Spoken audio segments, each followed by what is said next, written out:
Hi, I'm Len Witt with the Juvenile Justice Information Exchange, and I'm here with Mark Levin.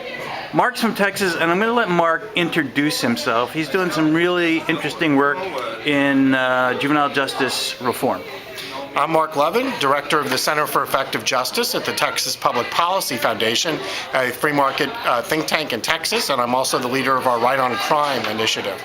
Okay, and what I'm most interested in is you come from the right and you're building coalitions, and it seems to be hard to build coalitions between the left and the right, but you seem to be working in that direction and effectively. Can you talk a little bit about what you're doing in Texas in that realm?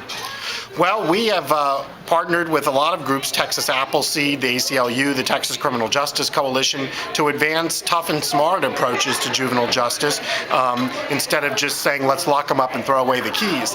And what's really exciting is through Right on Crime, we've built a tremendous board of individuals who have endorsed our statement of principles, which is at rightoncrime.com, but names people recognize like Newt Gingrich, Bill Bennett, the former drug czar, former Attorney General Ed Meese. But so it's really exciting to see that conservatives and liberals, there's certainly areas of disagreement on criminal justice policy, but we're finding more and more that there's areas we can agree on, ways to both enhance public safety and control costs to the taxpayers. And what progress have you made in Texas on that? Well, in the juvenile justice area, we actually, there was a scandal in our state lockups in 2007, which really provided an impetus for some exciting reforms. We, for example, redirected misdemeanors, kids that were going to our state lockups for graffiti, minor in possession of alcohol, marijuana, and we instead gave the counties half the money we were spending at the state level for these large, remotely located state lockups that were almost $300 a day per youth, and we gave half that money to the counties, and we've gotten better results through that. They're using community-based programs like functional family therapy, problem-solving courts, and our juvenile crime rate has gone down. Our overall crime rate is the lowest it's been since 1973, and we're not spending nearly the money that we would have otherwise. Okay. And what can conservative states like Georgia, that's where we're a little Georgia-centric with our Juvenile Justice Information Exchange, what can they learn from, what lessons can they learn from what you're doing?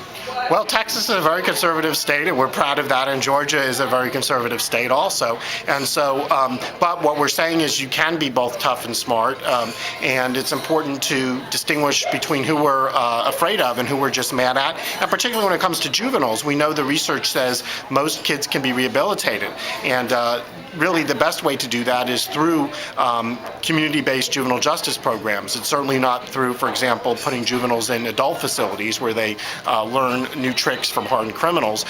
So we need to look at those solutions that can both be cost-effective and have proven to work in Texas and other states. And so we are actually work quite a bit with the Georgia Public Policy Foundation, which is our sister free market state-based think tank there. And so we're partnering with them to move forward solutions in both the adult and juvenile systems in Georgia. And we're very excited that Governor Deal has formed a commission that will deal with both adult and juvenile issues, and also is pushing forward with legislative leaders and advocacy groups on rewriting the juvenile code to modernize it with the current research. Well, perfect. Thank you very much, and I appreciate it. Thank you.